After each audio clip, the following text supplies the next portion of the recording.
Well, I want to trust one story for you. I need I need your advice. Tell me. You see, I have a difficulty working at school.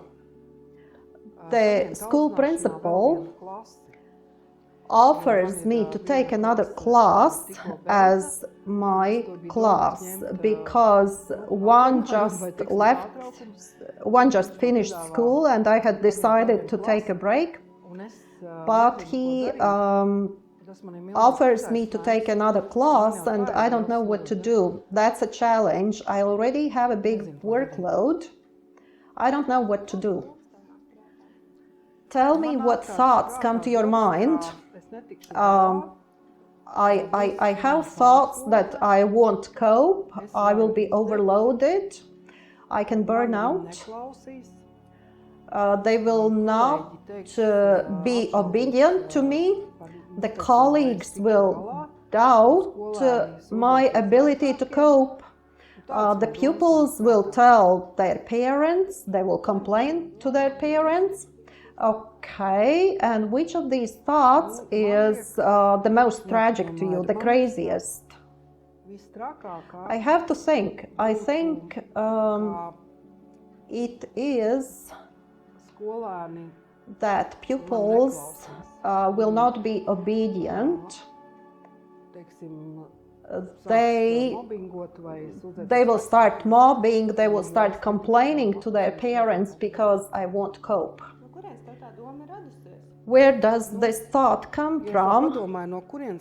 Well, if I think about the roots of this thought, that I will not cope, and that most probably there will be mobbing by the parents, I understood that this thought came from my previous class.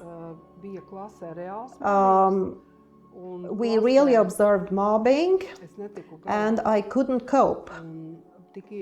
And the parents also got involved. I am afraid of this situation. Are you worried now? Yes, I am. The more I start telling about this, the more worried I am getting. Now, inhale and exhale calmly. How do you feel now? I understood that I can't pretend that the situation doesn't exist. I have to enter it. I have to face it. And I felt some ease. I understood that I have to calm down, not only think about this situation. Maybe you can name some of the values that help you to work as a teacher. Definitely, it is learning, because in difficult situations I learned something new. Also, such a value as cooperation, because I always ask for help. Also, inspiration helps me, because inspiration is my value when I obtain energy getting inspired by some example or nature. Also, nature itself is my value, because if I can't solve something, I go for a walk and think. Now, try to put this new challenging situation into 3 scenarios. What kind of scenarios? The first one, what is the worst thing that can happen if you accept this challenge? If I accept this challenge, the worst thing to happen, as I said, is that my pupils will not be obedient. Most probably we will have to go through conflict resolution, resolving mobbing, talking to the parents, and I may burn out. And the second scenario, what is the best thing that can happen if you accept the challenge? The best thing, of course, to my mind, is that accepting the challenge, the pupils will be very sensible. I can make with them different socially emotional conversation talks, create a positive class atmosphere. The level of aggressiveness will reduce in the pupils and the parents will also be happy. That would be the best scenario. Very good. And in the third scenario, try to combine these two previous scenarios into one. Okay, so I think if I take the class, then based on my values, I could regularly have a rest, not spend so much time at work. I could cooperate with the pupils. Because in fact, I would try to create cooperative communication with the pupils, different games, excursions for team building, excursions with tents. Of course, I could cooperate with the parents, and most probably the number of mobbing would reduce. Have a success, Guna. How do you feel now? Well, in fact, I understood that there is a solution. I can be calm and accept the offer. Exactly. Thank you. Thank you. Dear teachers, this exercise can be practiced also by you yourselves alone. Sometimes life makes us face situation X or Y, and we are confused what to do now when we have a choice which is not an easy to be made. This situation that will include the 7 steps of resilience is meant not for tragic situations, but for situations when I have a choice. To accept the new job or not, to accept the challenge to go to a seminar in English abroad and run a seminar for 40 students, which is the experience I have had, or to join a new educational system, for example, to study in a master program or a PhD program. So that's the situation about a choice. How this method has developed? It has developed by a psychology professor who worked in the University of Pennsylvania, Martin Seligman, who designed this program, 7 Steps in Resilience, in 1999 for depressive young people who basically had a feeling that it's not worth it, I shouldn't try, it will not end positively. And we as adults also quite frequently have the same feeling. Everything will be bad, better not to try, I will better stay in my comfort zone and do nothing.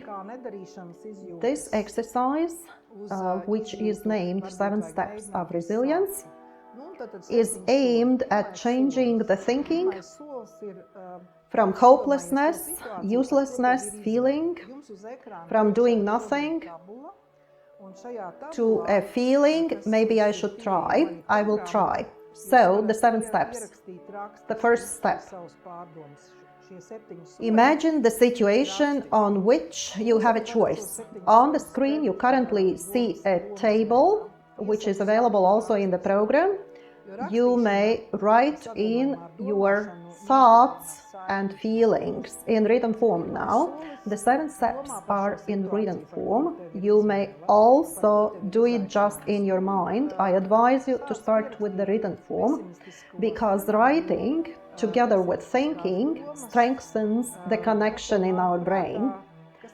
The first step, think about the situation on which you have choice, where you have the challenge, and write down the pessimistic scenario, pessimistic thoughts that come to your mind that refrain you from action, from moving ahead. For example, I have a challenge to go to a German university on Erasmus exchange and to run a seminar for 40 international students on the topic social creativity and run it in English.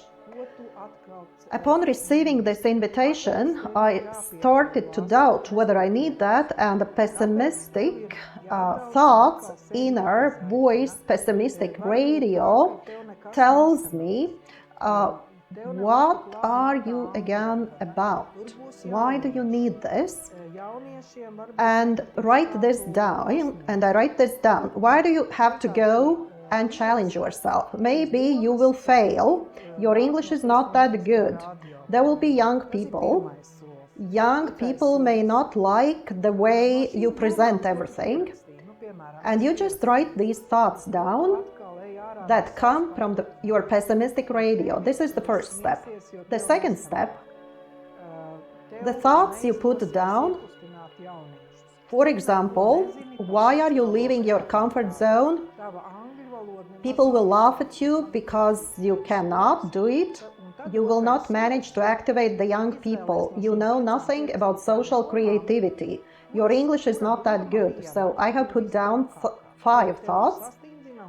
And the second step is to pick one thought which you consider to be the worst, which basically freezes you from going, from doing.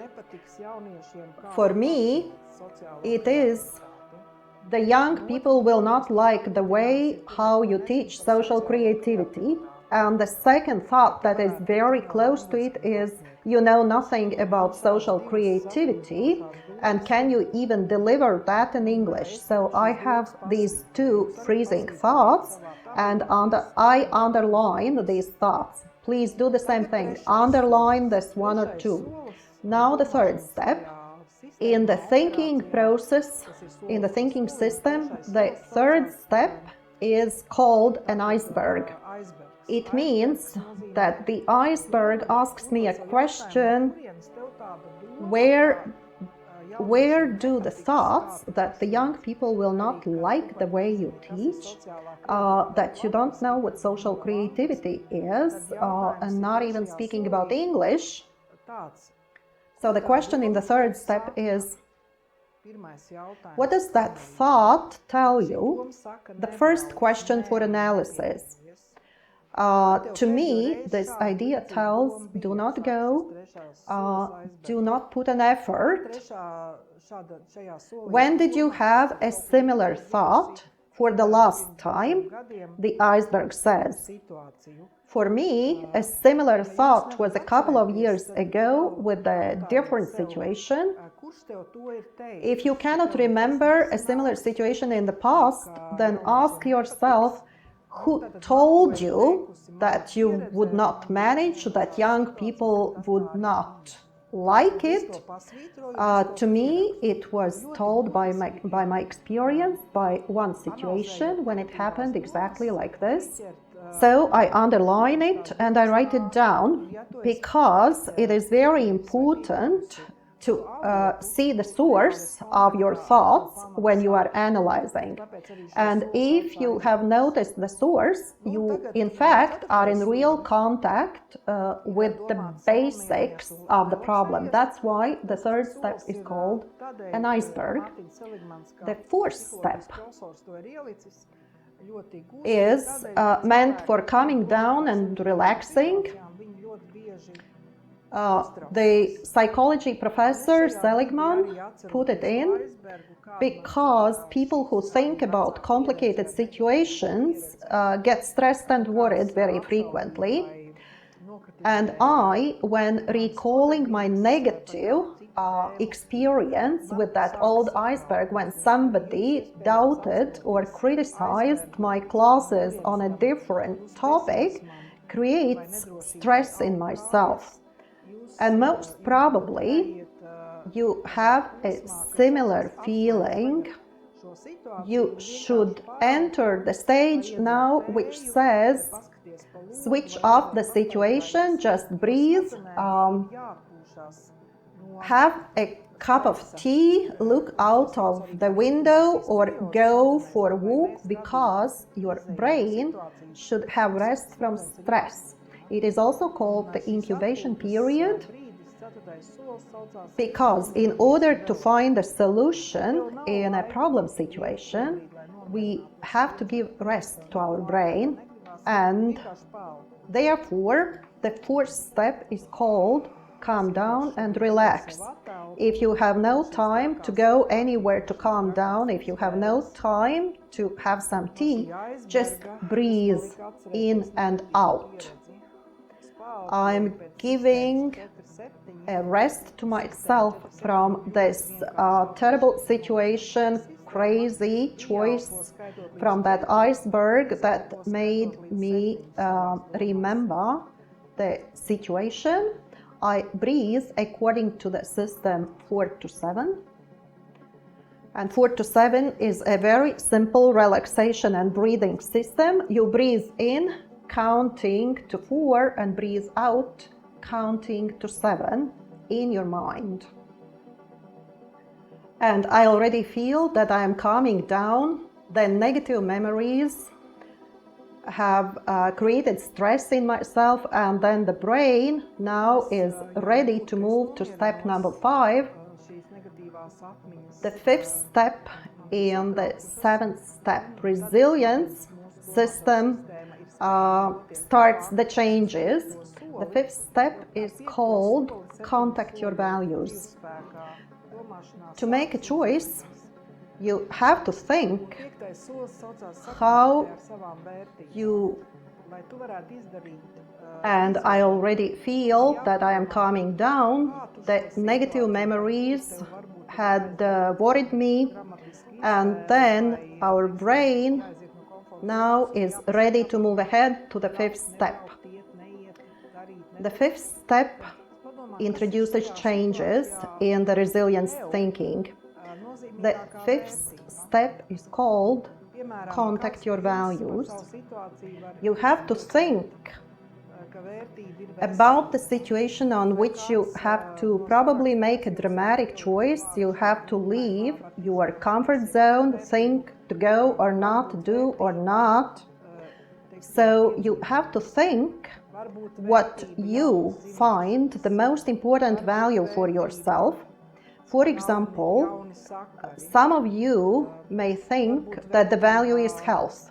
Somebody else can pick any other value from the list that is attached to this exercise. For example, adventure is the value, new knowledge is the value, new contacts is the value, maybe the value is education as such. Maybe the value is my personal growth. Thinking about this situation, I make a choice, and my choice is the value number 1 in this situation, personal growth and education. And then I ask myself a question. You do the same. You pick the values from the list, 1 to 3 values, and filter this choice according to these values, to go or not, what to do. Because your value you selected is the basis for your choice. And I decided to go in this situation because my value was personal growth, new contacts, and education. I trust myself and my conviction that whenever I risk regarding education, I succeed because I have to learn something new. And in the particular situation that was a success and that I selected, I learned new things about what I was afraid of, about social creativity. Therefore, the filter of values is very important. However, if, for example, the value is health, and I do not have good health, I most probably wouldn't go, which means that each of us makes a choice based on our value. One more step, which is very significant in changing the thinking, is a 3-scenario variant. If you are still in doubt to go or not, to accept the challenge or not, then think about 3 situations. The first situation is the most pessimistic scenario. You go into pessimism and ask yourself a question about this situation. What could happen? What would be the worst thing to happen if I go? So if I ask it to myself, what could be the worst thing to happen if I go? Most probably the equipment will not work. I will not be able to run the class. Maybe all 40 students will be bored. I don't know. Well, maybe I die. Of course, this is the black humor, but in reality, that would be the worst scenario. And next year, I would receive the evaluation that everything was very bad. The second scenario is a complete opposite one. To change thinking, you have to experience contrasts. Namely, what could be the best thing to happen if you go? For example, I could ask a question, and I actually asked it. What is the best thing to happen? Everyone would everyone would applaud, saying that everything was very good, and they would invite me next year again. And at this moment, I have looked at the positive, and the third scenario is somewhere in the middle, which is a combination of both, the pessimistic and the optimistic scenario. What will happen if you go? So if I connect, I will go, the equipment will be good, nothing will happen to the equipment. The young people will sort of like the class, and next year they will invite me, but with the remark that I have to introduce some changes. So this is the midway. And this is exactly what happened. I went, and now I can say that in my case, using the seven-step method was a success. The seventh step is experiencing the real situation. And now choose your situation, write down the steps that are attached to this exercise, have success.